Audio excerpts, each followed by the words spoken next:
Chapter 1. The echoes of steel. The clanging steel doors reverberate through the cold, unforgiving halls of the maximum security prison, a haunting symphony that defines this place of confinement. Inmates shuffle past in silence, echoes of their footsteps merging with distant shouts and the muffled sounds of life beyond the walls. Amidst this stark atmosphere, a voice rises. Marcus, the poet, Rivera.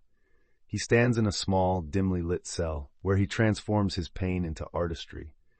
In the shadows, words find light, he begins, reciting a poem that captures the essence of longing and despair. This first verse sets the tone for the stories to follow, a prelude to journeys of hope, transformation, and the quest for redemption.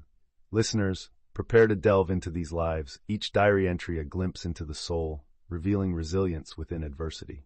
Welcome to Voices Behind Bars. Chapter 2. A Poet's Heart. In the dim light of his cell, Marcus the poet Rivera reflects on the path that led him to this maximum security prison. Once a feared gang leader, his life was defined by violence and survival on the unforgiving streets.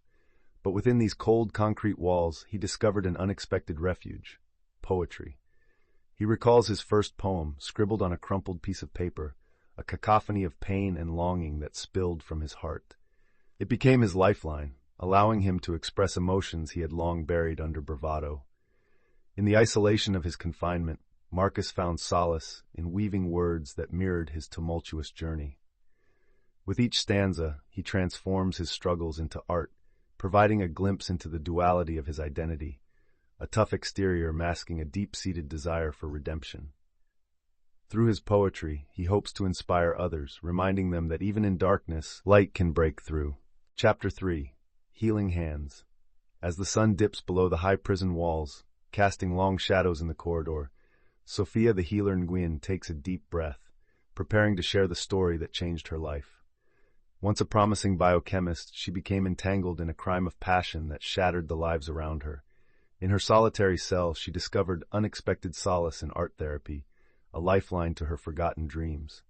Sophia recalls the day she first picked up a brush, her strokes a catharsis for the turmoil within. "Art is my language now," she writes in her diary, expressing her desire to aid others in their healing journey. The prison art program became her sanctuary. Through exhibitions, she not only confronted her guilt, but encouraged fellow inmates to explore their own scars. Each piece of art whispered stories of pain, resilience, and a yearning for redemption, forging connections that transcended the prison's cold walls. Chapter 4. The Art of Transformation. Sophia the healer reflects on her journey through the prison's art therapy program, a sanctuary where creativity becomes a lifeline. As the camera pans across the colorful murals and delicate sculptures created by her fellow inmates, her voice carries the weight of their shared experiences. "Art saved me," she says, recounting the first time she dipped her brush into paint after years of silence. Each stroke became a cathartic release, a way to confront buried emotions and experiences that haunted her. "I organized our first exhibition," she recalls, the excitement evident in her tone. "It was surreal. Our stories, once hidden in the shadows, illuminated for the world to see." In heartfelt testimonials, fellow inmates share their transformations, describing how art has allowed them to process trauma and foster unexpected bonds. Sophia concludes, "In every piece we created, there is a piece of us ready to heal and embrace hope."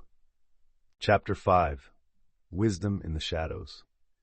As the sun sets beyond the prison walls, shadows stretch across the cold concrete, where I find comfort in the stories the past whispers to me. I'm Doc James Carter, a lifer with decades of experience behind bars. In this unforgiving environment, I wear my scars like badges, each representing a chapter of my life that shaped who I am today. My role as the unofficial historian has allowed me to share these tales with younger inmates, imparting lessons from my mistakes. I reflect on a pivotal moment, the day I made a choice that altered my life forever. The weight of regret is heavy, but I've learned that sharing my story lightens the burden.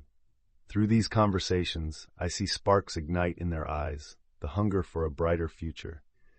Together, we navigate the complexities of remorse and growth, reminding each other that even within these walls, hope can flourish amid the shadows. Chapter 6. Regrets and Reflections. The faint echoes of distant conversations and the rustling of pages fill the air as Doc James Carter sits in a quiet corner of the prison library, his voice steady yet tinged with emotion. As he reflects on his life, Doc shares a heart-wrenching story from his youth, a moment that altered his path forever. "I was young and reckless," he begins, the weight of regret evident in his tone. "I thought I was invincible until the day I wasn't." He recounts the pain of a decision made in a flash, leading to years of incarceration and loss. Yet amidst the sorrow, Doc emphasizes the importance of mentorship, recognizing how guiding younger inmates offers him a chance at redemption. "I've learned that sharing my story can help others avoid my mistakes," he states, blending lessons of hope with the harsh reality of his past. In these walls, we're given second chances to learn, to grow, to heal. Chapter 7. A Digital Dream. Rashid Ali's journey began in a bustling city filled with the hum of technology. Once a promising coder on the rise, he found himself trapped in a world of crime that led to his incarceration.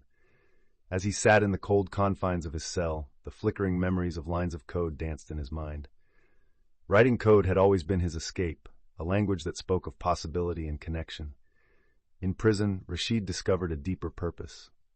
He began to draft a plan for a revolutionary app designed to bridge the gap between former inmates and employers willing to give them a second chance. His diary entries are infused with excitement and determination, illustrating the power of education as a means of rehabilitation. "If we can learn to code, we can rewrite our narratives," he often reminded himself and others. For Rashid, the digital realm became a beacon of hope amid the bleakness of prison life. Chapter 8. Coding Connections. Rashid Ali leaned back against the cold concrete wall of the workshop, the dull hum of the prison generator a constant backdrop. "Today, we're breaking it down," he announced, enthusiasm lighting his eyes. Inmates gathered around laptops, their expressions a mix of curiosity and skepticism. Rashid had initiated a peer-led coding workshop, a sanctuary for learning and camaraderie in a place where isolation reigned. "I always believed education was my ticket out," he wrote in his diary, reflecting on his journey from the streets to prison. As he guided his fellow inmates through the basics of coding, their collective laughter and shared frustrations transformed the room into an oasis of hope. Testimonials flowed like code. One inmate spoke of gaining confidence, while another discovered a passion he never knew he had. "In here, we're not just criminals," Rashid emphasized. "We're creators." With each line of code, they weren't just learning, they were building a bridge to their futures. Chapter 9. Tensions Rising.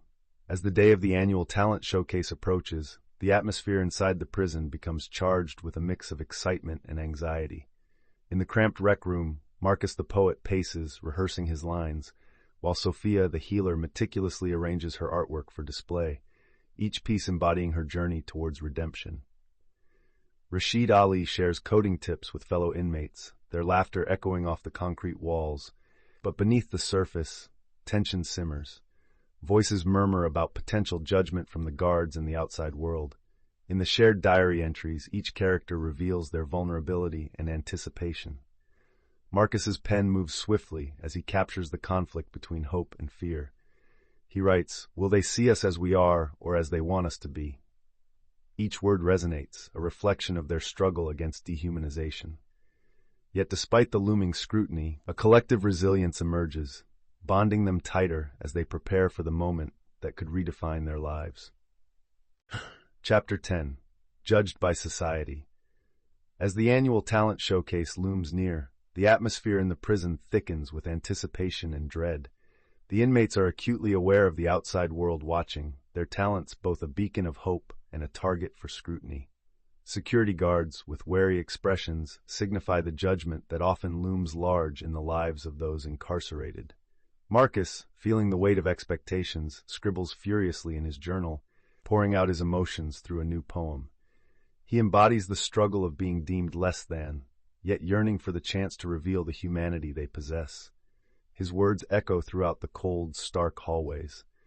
We are more than just our past. Within these walls, our spirits clash and rise. As the countdown to the showcase begins, the mix of hope and anxiety fuels an unspoken bond among the inmates, uniting them against the stigma they face. igniting a shared fire for redemption amidst the encroaching judgment. Chapter 11. Breaking Walls. The day of the talent showcase arrives, and the atmosphere within the prison buzzes with anticipation. Inmates gather in the dimly lit auditorium, their hearts pounding in rhythm with a rhythmic shuffle of feet on concrete. Each act represents not just a performance, but a raw expression of their stories, unveiling hidden vulnerabilities. Marcus takes the stage first, his poem bursting forth with emotion, resonating with the pain and hope of his fellow inmates. Sophia follows, presenting a powerful piece that illustrates her journey through redemption and healing, leaving listeners breathless. As performances unfold, cheers and applause erupt, drowning out the judgmental whispers of guards. Rashid's coding presentation reveals the bond he formed with his peers through technology, while Doc's storytelling evokes tears and laughter, reminding everyone of the capacity for change. Together, they break the prison's invisible walls, united in a moment of shared humanity that transcends their circumstances. Chapter 12. A Tapestry of Hope. As the final notes of the last performance lingered in the air, an emotional silence enveloped the prison auditorium. Inmates who had once felt the crushing weight of their realities now stood together, their faces illuminated by the faint glow of the stage lights. The audience, a mixture of fellow inmates and a few invited guests from the outside community, burst into applause, a sound echoing with the power of connection. Doc smiled at the young men and women around him, their spirits lifted as they realized the impact of their shared stories. Rashid's coding workshop showcased a short film highlighting the prison's art program, while Sophia's powerful spoken word piece moved many to tears. Each performance was a thread woven into a larger narrative of resilience. In this moment, walls felt less imposing and hope shimmered brighter. Together, they created a tapestry that reminded them all of the beauty found in vulnerability and the strength derived from unity. Chapter 13. Newfound Purposes. As the echoes of the talent showcase fade, each inmate confronts their transformative experience, deeply reflecting on its significance. Marcus, his hands shaking with emotion, acknowledges that his poetry now carries a new weight. It's not just his voice, but a collective cry for understanding and change. He dreams of sharing his work beyond prison walls, hoping to inspire others facing similar struggles. Sophia finds clarity in her purpose, envisioning a future where she continues to champion healing through art. She is determined to create programs that bridge the gap between the incarcerated and the community, breaking down biases and fostering understanding. Rashid, fueled by the success of his coding workshop, realizes his dream of building an app to connect former inmates with job opportunities is within reach. Together, these reflections culminate in a shared commitment to not just survive, but to actively lead lives of purpose, extending their newfound wisdom beyond prison confines.